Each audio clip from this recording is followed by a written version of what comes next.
Ce que j'ai aimé aussi, c'est le fait que l'IRSA, toujours sur le plan pédagogique, était attentive au projet de chaque individu.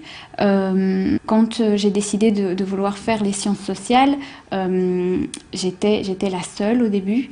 Et donc, je trouve ça très important que chaque personne soit prise en considération dans son individualité et que chaque projet soit étudié de façon à ce qu'on ne soit pas obligé quelque part, si on veut rester dans le cursus spécialisé, qu'on ne soit pas obligé de prendre ce qu'il y a, mais qu'on puisse vraiment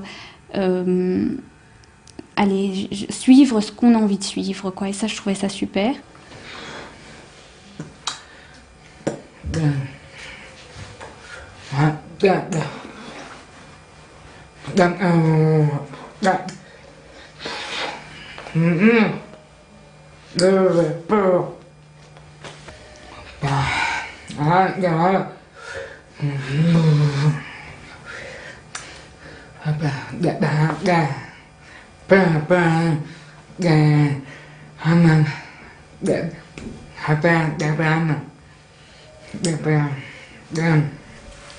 Beaucoup de choses ont changé puisque déjà à l'IRSA c'est un enseignement suivi élève par élève, en tout cas en primaire, je sais pas en secondaire, j'ai jamais été.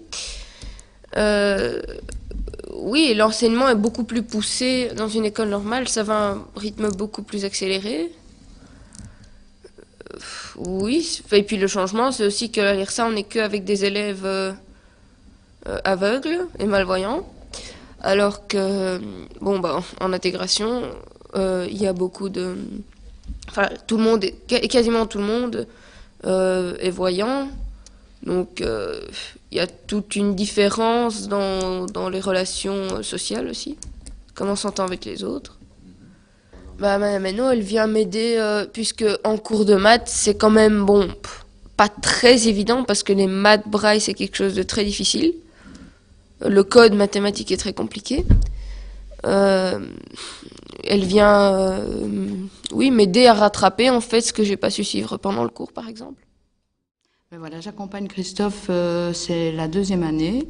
Donc je l'ai accompagné toute l'année dernière et le début de cette année-ci. Mon rôle consiste à venir assister soit à un cours, soit assister Christophe en privé, en particulier pendant les heures de gymnastique. Il est souvent exempté du cours de gymnastique afin de permettre ces séances. Alors mon rôle, c'est de pallier aux problèmes techniques qu'il rencontre au cours de sa scolarité, notamment en mathématiques. Je suis professeur de mathématiques et Christophe a très souvent des difficultés à appréhender ce qui se passe au tableau, etc. Parce qu'on ne peut pas demander, évidemment, à un professeur qui a une classe de 25 élèves de se mettre à côté de Christophe et de tout refaire pour lui sur papier. L'année dernière, le professeur de mathématiques a souhaité que j'assiste au cours pendant 1 heure de cours. Je suis donc venue assister à 1 heure de cours parmi les 4 qu'il avait et je venais en complément 1 heure en plus pour donner des explications sur le reste de la matière. Nous avons un cahier de communication avec les professeurs qui peuvent inscrire dans le cahier pendant toute la semaine leurs demandes, donc s'ils souhaitent que je revoie telle matière, refaire tel exercice, donner une explication, expliquer une carte de géographie, etc. Je dirais que l'intégration, c'est un défi. C'est d'abord un défi pour l'élève qui veut s'intégrer. Un défi, ça veut dire mesurer toutes les difficultés qu'on va rencontrer et vraiment mettre toutes les actions en œuvre pour y arriver. Et si l'élève n'a pas ce challenge de relever ce défi, il y a beaucoup de chances que l'intégration ne se fera pas correctement et que ça ne sera pas une réussite. J'ai connu beaucoup d'élèves en intégration, j'ai connu de très belles réussites, surtout scolaires. Au point de vue social, c'est parfois un petit peu difficile, mais il y en a qui qui se sont fait un groupe d'amis, enfin tout un cercle d'amis dans une école ordinaire. Mais j'ai connu aussi beaucoup d'échecs.